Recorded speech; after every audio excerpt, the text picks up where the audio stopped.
छत्रपती संभाजीनगरच्या खुलताबाद तालुक्यातून अपहरण आणि शारीरिक अत्याचाराचा एक अजबच प्रकार उघडकीस आलाय।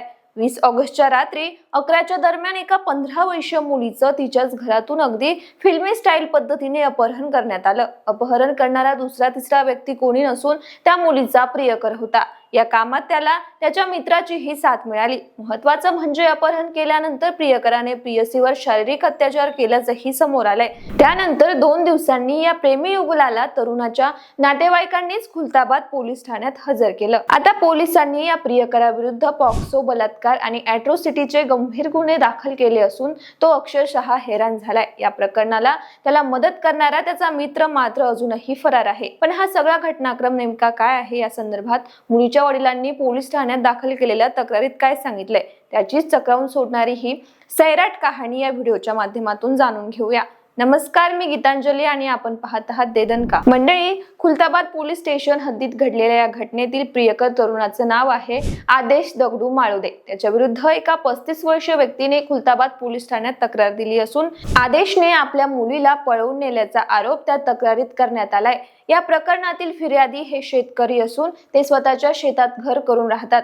पत्नी आणि 15 वर्षाची अल्पवयीन मुलगी देखील त्यांच्या सोबत शेतवस्तीवरच राहतात। तर मुलगी ज्या जिल्हा परिषद शाळेत शिकते त्या शाळेच्या बाजूला आदेश माळोदे हा तरुण राहतो। दरम्यान त्याचे व आपल्या मुलीचे प्रेमसंबंध असल्याचं मुलीच्या वडिलांना काही लोकांकडून समजलं होतं। त्यामुळे शेतकरी वडिलांनी त्यांच्या मुलीचं थेट शिक्षणच बंद केलं होतं। त्यावेळी ती मुलगी 8वीच्या वर्गात शिक्षण घेत होती। प्रेम प्रकरणाच्या संदर्भात वडिलांनी तिला खूप समजावून सांगितलं। त्यांनी प्रियकर आदेशला देखील समजावून सांगितलं की तू माझ्या मुलीच्या नादी लागू नको, तिचं वय आता शिक्षणाचं आहे। पण पुढील काही दिवसात जे व्हायचं नाही तेच घडलं।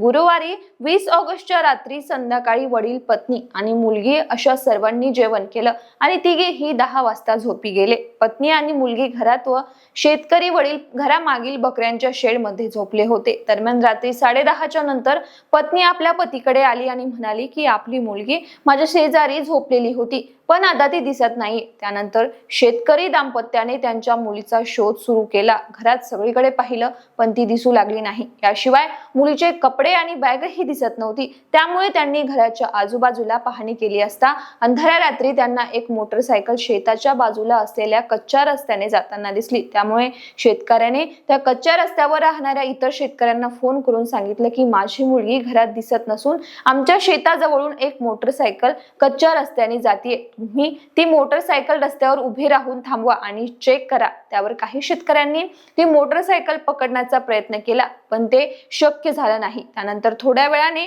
एका शेतकऱ्याने कॉल करून मुलीच्या वडिलांना सांगितलं की तुमची मुलगी आदेश दगडू माळोदे या तरुणासोबत मोटरसायकल वरून जाताना दिसलीये। आदेश स्वतः मोटरसायकल चालवत होता, तुमची मुलगी मध्ये बसलेली होती आणि मागे सुद्धा एक मुलगा बसलेला होता, पण मागच्या मुलाचा चेहरा स्पष्ट दिसला नाही। दरम्यान गुरुवारची रात्र सरल्यानंतर शुक्रवारी त्या शेतकरी वडिलांनी खुलताबाद पोलीस ठाणे गाठलं आणि आपली तक्रार नोंदवली। त्यानुसार पोलिसांनी प्रियकर, आदेश आणि मुलीचा शोध सुरू केला, मात्र ते कुठेही आढळून आले नाही। त्यानंतर शनिवारी मात्र आदेशच्या नातेवाईकांनीच आदेशला आणि त्या मुलीला खुलताबाद पोलीस ठाण्यात हजर केलं। आदेशने तिला पळवून नेल्यानंतर ती अल्पवयीन असल्याचं माहिती असूनही तिच्यासोबत शारीरिक संबंध ठेवल्याचा आरोपही तक्रारीत करण्यात आलाय। त्यामुळे पोलिसांनी आरोपी प्रियकर आदेश माळोदेकर अपहरण, पॉक्सो, बलात्कार आणि अॅट्रॉसिटीचा गंभीर गुन्हे दाखल केले। या कठोर कारवाईमुळे प्रियकर आदेश हैराण झाला असून या घटनेत होत असलेली कारवाई एकतर्फी असल्याचा प्रतिक्रिया त्या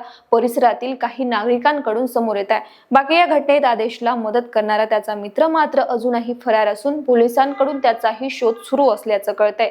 मंडळी, या संपूर्ण अपहरण आणि अत्याचार प्रकरणाची नेमकी सत्यता काय आहे ते तपासण्याचं आव्हान आता खुलताबाद पोलिसांसमोर उभं असून यात आणखी काही महत्त्वाचे खुलासे समोर येतात का याकडे सर्वांचं लक्ष लागले। विशेष म्हणजे पोलिसांच्या चौकशीत आरोपी मुलाचा जबाब नक्की काय येतो आणि मुलीचा सुद्धा कसून चौकशी होऊन तिचाही योग्य जबाब नोंदवला जातोय का ते पाहणं आता महत्त्वाचं असेल। बाकी या घडलेल्या घटनेच्या पार्श्वभूमीवर तुम्हाला नेमकं काय वाटतं, तुमची मतं आणि प्रतिक्रिया आम्हाला व्हिडिओच्या कमेंट बॉक्समध्ये नक्की कळवा आणि अशाच माहितीसाठी आमच्या चॅनलला फॉलो आणि सबस्क्राईब करायला विसरू नका।